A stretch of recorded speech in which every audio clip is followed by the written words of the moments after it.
Ondo State House of Assembly continues 4.3 billion naira secret account probe. The Ondo State House of Assembly on Thursday said the investigation into the 4.3 billion naira allegedly kept in a secret account was still ongoing.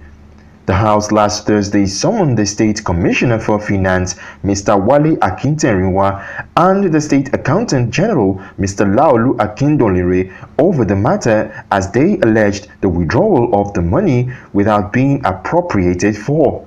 The two were ordered to send the necessary documents on the matter to the Assembly by Thursday this week.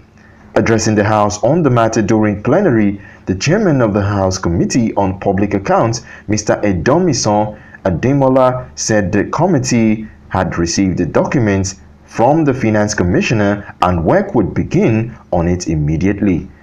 He said, "We will get to the root of the matter in spite of intimidation." In his remarks, Speaker of the House of Assembly, Mr. Bamidele Oloyeloogun, acknowledged the receipt of the documents. He said, "No one is being alleged of fraud as being speculated in the media. The ongoing investigation into the 4.3 billion financial transaction, which is in the public domain, is in line with the constitutional responsibility of the House. After a financial year, it is the standard practice that auditors' report will be forwarded to the Public Accounts Committee of the House, while MDAs with queries will be called for questioning."